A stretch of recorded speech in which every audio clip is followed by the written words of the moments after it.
Hey everybody, welcome to Last Call, again here at Dimples in Burbank, California, a great karaoke spot in Los Angeles. If you've been out in town drinking heavily with a group of friends, odds are you've ended up here or on these video screens singing. We've got a great show tonight. In fact, our spotlight I'm excited to talk about because it's about a rapper named Danny Brown who I think in an era of prepackaged music has really made a good attempt to forge his own path and do things his own way, and we respect him for that. So you'll see the spotlight on Danny Brown coming up. Musically, we've got an unassuming red-headed British singer-songwriter whose music I saw and really liked. At his core, he is a storytelling guy with a guitar, which we love. He's got a show at Hotel Cafe, or did recently. We brought our cameras there to give you the U.S. television debut of Ed Sheeran. I hope you stick around for that. But first, it's all about Freddie Roach, one of the best boxing trainers on the planet Earth. In fact, he's 5-time Trainer of the Year.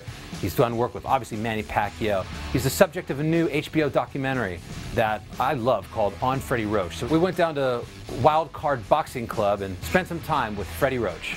I get hit sometimes. You know, the hardest I get hit was by Mike Tyson hitting me one day with the right hook. Where'd he hit you? In the just working out? I'm chin down. What'd that feel like? It wasn't that good.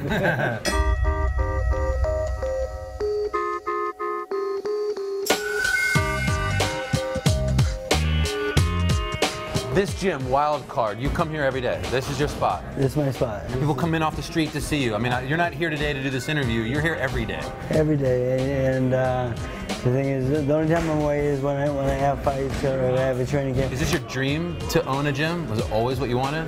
Not always what I wanted. You know, my trainer Eddie Fudge told me don't ever own a gym. He said it's a bad idea. It's just too much work. And I said, yeah, but you never know when the next Muhammad Ali's going to walk through your doors. And then about my second year, Manny Pacquiao walks in my gym. What happened that day? He literally just walked in? Was he seeking you out? No, he came in, he heard I was good on the mitts, and his manager asked me if I'd do the mitts with him. I said, yeah, okay. What did you know of him at that time?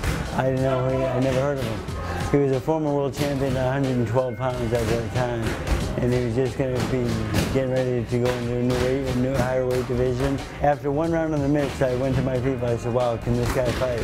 He went to his manager and said, we have a new trainer.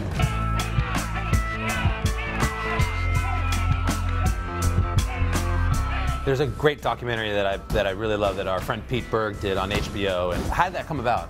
You know, they came to me and they said, you know, they thought I was a pretty interesting person. And I think I'm a pretty boring person, but really? Well, the thing is, I do the same thing every day, so it doesn't vary that much. I think it surprises people. I spend 12 hours a day in the gym, but I decided to do it, and they asked me, you know, will I let the cameras in and see me? I said, no, I have no problem with that. I said, what I am is what they'll get.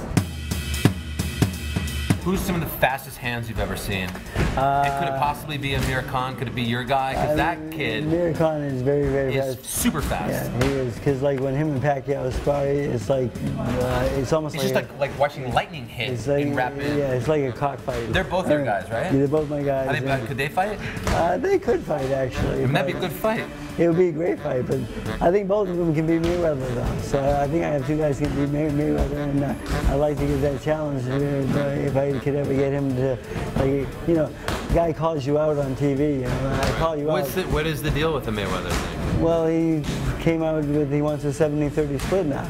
I mean, they call you out, but then they want a split that's not going to happen. I mean, he knows that's a deal breaker. Right. Do you think he's ducking the fight? Yeah, definitely, because he wants that 0 on his record. If he has that 0 on his record, he can say he's a better fighter than Sugar Ray Robinson and all these great fighters.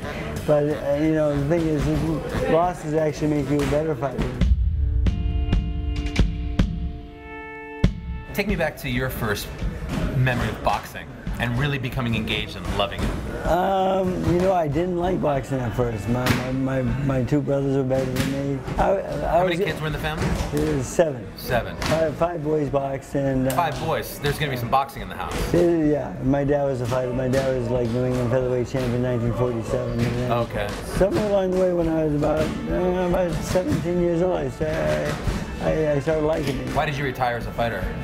I was all done. You know, my last pro fight, I didn't try to win. I was kind of embarrassed to be in the ring, and I didn't want to ever feel that feeling again. You know, I had 150 image fights and 54 pro fights, so I had enough. 2 years later, I ended up having signs of Parkinson's disease, and then that came on. Was that a direct result of how many fights you had? They can assume it, but they can't really prove it, but I know where it came from.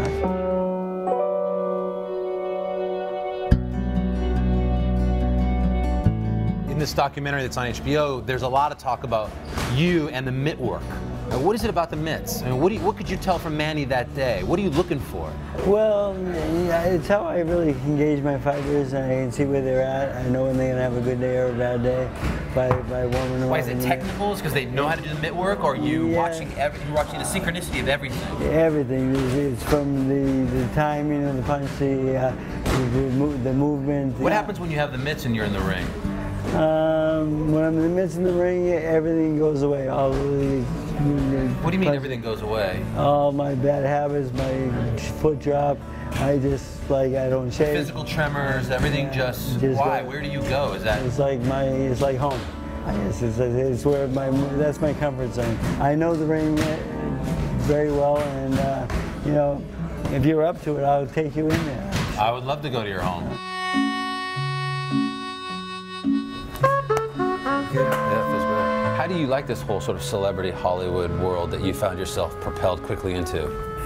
You know, I told myself, I always want to be famous and stuff like that. You know, it would be great to be famous, but I just be careful what you wish for.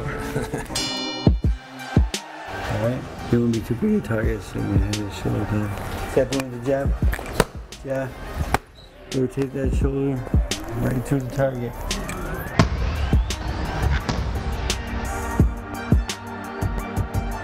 What's it like to watch one of your fighters win a title? It's what I live for. Is that your Super Bowl? Yeah, it's definitely. I had 31 times now, and I've won 31 world title fights, and it's just it's a dream come true. You know? It was a real pleasure for me. Thank you, Freddie. Thank you very Thanks much. for having us in.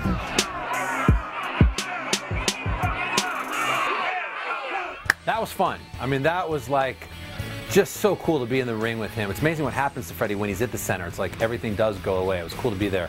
Be sure and check out On Freddie Roach. It airs Fridays at 9:30 on HBO. It is fantastic.